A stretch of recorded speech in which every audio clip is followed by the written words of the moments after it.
सिलसिला आगे बढ़ाते हुए गुफ्तगू का सज्जाद शाहिद साहब से ये पूछना चाहेंगे कि सज्जाद शाहिद साहब, हमारे शहर में बहुत सारे नए म्यूज़ियम हैं जो और भी होने चाहिए, क्योंकि मैं सुनता हूँ जहाँ यहाँ हमारे शहर में जब 6-8 म्यूज़ियम है और लंदन शहर में ग़ालिबन 300 म्यूज़ियम हैं, तो एक तहज़ीबी विरसा और उसके ताल्लुक़ से लोगों की मालूमात, उसके ताल्लुक़ से लोगों की रग़बत जो है, उसका पता इस बात से भी चलता है कि उन्होंने अपने शहर में अपने विरसे के लिए कितने म्यूज़ियम्स बना रखे हैं। हमारे शहर में क्या नए म्यूज़ियम्स हैं और उन म्यूज़ियम्स की ख़ास बात क्या है? सालार जंग म्यूज़ियम तो मशहूर ज़माना म्यूज़ियम है, इससे हटकर और क्या है? खुद पुराने म्यूज़ियम्स में कई तब्दीलियाँ आई। सालार जंग म्यूज़ियम में शायद आपको इल्म होगा, एक इस्लामिक गैलरी की प्लानिंग हो रही है जी। और उम्मीद है कि एक आध साल में वो आवाम के लिए खोल दी जाएगी जी।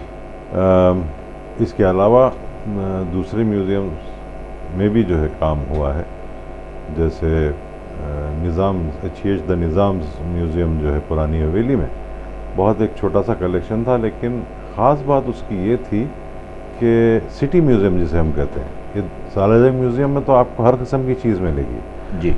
European, African, Arab, you name it and you have it. वो एक वन मैन कलेक्शन था, वो एक म्यूज़ियम की तरह स्टार्ट नहीं किया गया था, बल्कि एक वन मैन कलेक्शन को म्यूज़ियम बना दिया गया। फिर उसमें एडिशंस हुए। ये और बात है कि सालार जंग का ज़ौक़ जो था वो बहुत लाजवाब था, इसलिए बहुत ही नायाब और नादिर चीज़ें वहाँ आपको मिलेंगे। लेकिन नवाब साहब जो है वो आम आदमी की तरह कोई भी चीज़ पसंद आ सकती थी उनको, तो काफ़ी ऐसी चीज़ें भी मिलेंगी आपको सालार जंग म्यूज़ियम में जिसकी कोई इंट्रिंसिक वैल्यू नहीं है, बट बहुत ही अहम उसका कि ये है कि एसोसिएशनल वैल्यू है, और जुमला मिल करके वो collection largest one man collection है हमारे मुल्क का, इसलिए उसको जो है एक अहमियत है।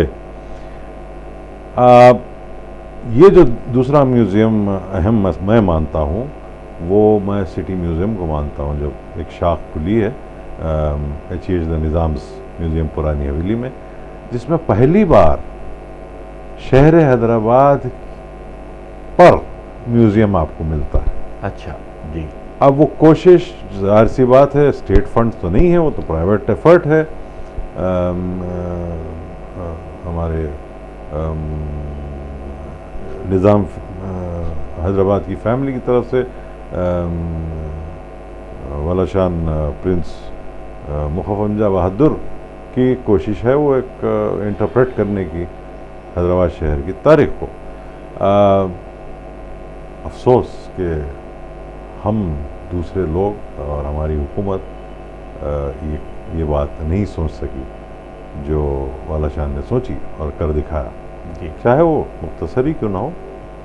इंशाअल्लाह अगर सपोर्ट मिलेगा तो मैं समझता हूँ वो सीड उन्होंने दे दिया है, जिससे एक बहुत बड़ा म्यूज़ियम बन सकता है जी। तब्दीली वैसे हमारी रियासती म्यूज़ियम जिसे आजकल कहते हैं, जिसे किसी ज़माने में अजायब खाने उस्मानिया कहा जाता था जी, जो डॉल हाउस हुआ करता था आला हज़रत के बच्चों का, उसमें जो म्यूज़ियम उन्होंने कायम किया था, जो अजायब खाना कहलाता था, जो स्टेट म्यूज़ियम बना, उसमें भी तब्दीली आई है, मगर फ़र्क ये है कि वहाँ सिर्फ नाम की तब्दीली आई है। अच्छा वहाँ जो है अच्छा, जो भी तब्दीली है वहाँ नाम की सिर्फ नाम की हुई है। आजकल सुना जी, मैं तो नहीं कहता जी, ना मैं कहूँगा कभी जी, लेकिन सुना उसका नाम अब तब्दील करके YSR जी, म्यूज़ियम रख दिया गया है। जी। मुझे आज तक ये बात समझ में नहीं आई कि बेचारे आन जहानी YSR साहब को म्यूज़ियम से या हेरिटेज से कभी मैंने कोई लगाव उनका ख़ास देखा नहीं, ना उनको कुछ करते हुए देखा उस फील्ड में, तो खामखा म्यूज़ियम का नाम क्यों रख दिया? कोई और चीज़ का रख लेते जो जिस शोबे में उन्होंने ख़ास उनकी वजह से तरक्की हुई हो जी। और अफसोस मुझे ज़्यादा इस बात से हुआ कि ये 100 साल हुए हैं जी आसार ख़दीमा, महकमा आसार ख़दीमा को क़ायम हुए, जिसके तहत ये म्यूज़ियम आता है। जी। और आपको याद होगा 100 साल पहले जी। नवाब मीर उस्मान अली खान ने जी। उस वक्त के हिंदुस्तान के सबसे माने हुए माहिर आसार क़दीमा के जी। जनाब ग़ुलाम इज़दानी, डॉक्टर ग़ुलाम इज़दानी को जी दिल्ली से बुलवाकर जी यहाँ का महकमा क़ायम करवाया था। जी। और ये वही ग़ुलाम इज़दानी हैं जिनकी निगरानी में जी वो महकमा जी एक बहुत ही कम जी समझिए मुद्दत में जी न सिर्फ दुनिया का, न सिर्फ हिंदुस्तान का, बल्कि पूरी दुनिया के अहम महकमों में उसका शुमार होने लगा। वाह। जिसमें सिर्फ हैदराबाद जी शहर का नहीं, जी जी बल्कि पूरी रियासत हैदराबाद, आप उस ज़माने में जी हमारे यहाँ की सबसे अहम जो आर्कियोलॉजिकल हेरिटेज हमारे यहाँ था वो था अजंता एलोरा। जी। उसका डॉक्यूमेंटेशन, उसका तहफ़्फ़ुज़, ये जी। सब ग़ुलाम इज़दानी साहब ने किया है। जी। और आज तक ग़ुलाम इज़दानी साहब के नाम पे एक कमरा नहीं है। नहीं। और वायएसआर साहब जिन्होंने जो आप मुझे पता नहीं क्या कंट्रीब्यूशन किया, उनके नाम पे आप म्यूज़ियम कर देते हैं। मेरी ये दरख्वास्त रहेगी आप सभी लोगों से, देखने वालों से ख़ास तौर पे हमारे, कि आप अभी से ख़त लिखना शुरू कर दें। 13 तारीख़ को, शायद जहाँ तक मुझे याद है 13 इसी महीने की 13 को 100 साल पूरे हो रहे हैं जी डिपार्टमेंट के। जी। या इज़दानी साहब की शायद पैदाइश के 100 साल भी हो रहे हैं, कुछ ऐसा मिल गया। ये साल तो वही है 100 साल जिसमें पूरे हो रहे हैं। नहीं, पैदाइश के तो हो नहीं सकते 100 साल, क्योंकि जहाँ तक आपको हमको याद है अच्छी तरह से, गालिबन वो यही सन था जिस वक्त ग़ुलाम इज़दानी साहब को बड़ा फंड दिया गया था अजंता एलोरा के रिस्टोरेशन के लिए। और उस ज़माने की कसीर रकम, गालिबन 18 लाख रुपये कुछ जो है दिए गए थे। जी। तो 100 साल तो वाकई हो रहे होंगे इसी महकमे के क़याम के लिए। महकमे के क़याम के तो 100 साल हो रहे हैं। 1912 मुझे पता है। हाँ, उनका वो तो खैर वो तो 100 साल से ज़्यादा होगी उनकी उम्र आज, अब होते तो, या डेथ एनिवर्सरी है कुछ है। बहरहाल जो भी हो, महकमे में के 100 साल भी होना एक लैंडमार्क है, और उसके पहले डायरेक्टर के नाम से कुछ ना कुछ होना ये ज़रूरी है। मेरी दरख्वास्त है सामीन से कि वो इस बात को उठाएं अपने तौर पर, अखबारों में खत लिख के महकमे को, हुकूमत को तवज्जो दिलाएं, न सिर्फ आंध्र प्रदेश की हुकूमत को, बल्कि उन 3 रियासतों की हुकूमतों को जहाँ ग़ुलाम इज़दानी साहब ने काम किया है, महाराष्ट्र, कर्नाटक और आंध्र प्रदेश के वो हिस्से जहाँ निज़ाम गवर्नमेंट के आसार क़दीमा के तहत इमारतें हुआ करती थी। आज भी आप किसी भी आसार क़दीमा के आदमी से पूछ लीजिए, किसी भी स्कॉलर से पूछ लीजिए, इज़दानी साहब की कारनामे on the field and return, जो किताबें उन्होंने लिखी हैं, उसका सहारा लिए बगैर दक्कन के इस खित्ते पे कोई रिसर्च नहीं हो सकती, कोई समझ नहीं सकता, कोई काम नहीं कर सकता। तो मैं चाहता हूँ कि ग़ुलाम इज़दानी साहब के नाम से कोई ना कोई वाकई इस मौके का फ़ायदा उठाते हुए मैं समझता हूँ, वाकई मैं नाज़रीन को मुतवज्जो करना चाहूँगा इस मुफीद मशवरे की तरफ जो अभी सज्जाद शाहिद साहब ने हमको दिया, कि हमारे हीरोज़ को, हमारे कल्चरल हीरोज़ को, हमारे हिस्टोरिकल हीरोज़ को, जिनके ऐसी खिदमात हैं, उनको हमें भूलना नहीं चाहिए। और उनकी खिदमात को सराहने के लिए हमें अगर ऐसे इक़दाम करने पड़ते हैं कि हम हुकूमत से तकाज़ा करें कि उनके नाम से कोई म्यूज़ियम क़ायम किया जाए, उनके नाम से कोई चेयर जो है रखी जाए किसी यूनिवर्सिटी में, तो ये एक इंतहाई हक़ बजानिब किस्म का जो है डिमांड होगा और हमें ज़रूर करना चाहिए। तो नाज़रीन, सज्जाद शाहिद साहब से गुफ्तगू का सिलसिला जारी रखते हुए उनसे पूछते हैं कि चार मीनार का स्टेटस क्या है। चार मीनार को लेकर जो है वो होता है कि वहाँ पर बड़े अफसोस की बात है कि जो है मज़हब के नाम पर चार मीनार को जो है हमेशा एक इशू बन जाना पड़ता है, जबकि ऐसी चीज़ होनी नहीं चाहिए थी। चार मीनार आपका, हमारा, सबका, हर किसी का एक मिला जुला विरसा है और इस विरसे का तहफ़्फ़ुज़ हर किसी का, हर शहरी का फ़र्ज़ बनता है। और आज भी गालिबन ऐसी अफसोसनाक सूरत हाल है कि फिर वहाँ के मामले को लेकर कुछ गड़बड़ हो रही है कि तो चार मीनार के केस के ताल्लुक़ से क्या सिचुएशन है, क्या केस था और क्या पोजीशन में है वो केस? गयूर भाई, केस क्या था, केस क्या है, ये तो जो है आप सब हम ही सब जानते हैं। केस कुछ नहीं था, केस बना दिया गया। हम जैसों को तो या तो मखदूम याद आते हैं जिन्होंने कहा है कि शहर बाकी है, मोहब्बत का निशान बाकी है, जी दिलबरी बाकी है, दिलदारी है जहाँ बाकी है, जी तू नहीं जी पर तेरी चश्मे निगरां बाकी है। जी तो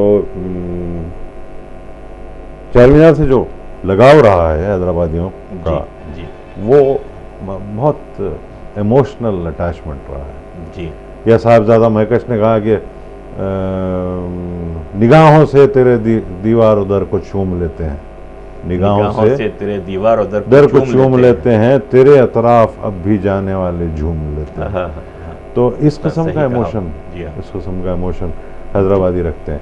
अब आप सभी जानते हैं, हिस्टोरिकल रिकॉर्ड्स हैं, फोटोग्राफ्स हैं कि अभी हमारा आप जी हाँ के सामने की बात है कि वहाँ मंदिर की तामीर हुई और जहाँ तक मुझे याद है आसार क़दीमा ने उसके ख़िलाफ़ दरख्वास्त भी दी और कोर्ट ने कहा भी कि वो वहाँ नहीं होना चाहिए, लेकिन हुकूमत ने लॉ एंड ऑर्डर को साइड करते हुए वो नज़रअंदाज कर दिया वो कोर्ट का ऑर्डर। बात वैसी रही, चल गई, चल रही। जी अब होता ये है कि हर थोड़े दिन पे जी वहाँ उस वजह से जो है वो कोई ना कोई आ जाता है। अब ये हाल में भी जो है उसी किस्म की कोई, जी और वो आप जो बन गया है वो है, जो भी कोर्ट फैसला करेगी, जो भी हुकूमत करेगी, ये उनकी जिम्मेदारी है, उनको करना चाहिए। बेशक बेशक आवाम को इसमें मैं पूरी तरह से इत्तेफाक करता हूँ आपकी बात से कि अवाम को इसमें मुलव्वस नहीं होना चाहिए। ये हुकूमत का फरीदा है, मुताल्लिका महकमे का फरीदा है और महकमे का काम। जी हाँ, ये अवाम का काम नहीं। जी जी हाँ, अवाम का काम ज़रूर है कि मुतवज्जे कराएं हुकूमत को। जी हाँ जी हाँ। और जी अफसोस की बात है कि आप अगर ठंडे दिमाग से सोचें और देखें कि क्या हो रहा है, जी, तो ये नहीं है कि चारमीनार पे मंदिर बन गई इसलिए प्रॉब्लम हो गया। हर जगह हमारे शेयर्ड कल्चरल हेरिटेज जो है जी, हर जगह तबाह हो रही है। ठीक है, ज़ाती तौर पे आप अकीदा न रखते हों और तिरुपति न जाते हों जी, लेकिन बहरहाल तिरुपति में जो है एक मंडप था जी, जो कृष्णदेवराय ने बनवाया था, जी, अब उसको ढा दिया गया। जी, जी, जी, जी, नहीं होना चाहिए था, जी, चीज़ हुई। जी, इसी तरह जी, आप नांदेड़ का गुरुद्वारा जो किसी ज़माने में हैदराबाद के का हिस्सा हुआ करता था, जी, वहाँ जो है महाराजा रणजीत सिंह ने एक दालान बनाया था। अच्छा, अब the increasing number of pilgrims हर जगह, सब जी। जगह वही रीज़न है। जी, मगर ये कोई, मैं समझता हूँ, वजह नहीं है कि आप पुरानी इमारतों को तोड़ दें पुराने। जी हाँ, जी हाँ, तो जी हाँ, जी हाँ। तमाम मज़हब के लोगों को ये समझना चाहिए कि भाई उनके सिर्फ उनके मज़हब की जी, जी, इकलौती विरासत नहीं है वो, जी, ये हिंदुस्तान की शेयर्ड हेरिटेज है, जी हाँ, आपकी हमारी सबकी है। जी हाँ, और हम सबको तकलीफ होती है कोई पुरानी चीज़ जब ढाई जाती है। जी, आपको ऐसे तरीके अपनाने चाहिए, ऐसे सोल्यूशंस निकालने चाहिए कि पुरानी चीज़ भी रहे और बहुत उसमें सही, बहुत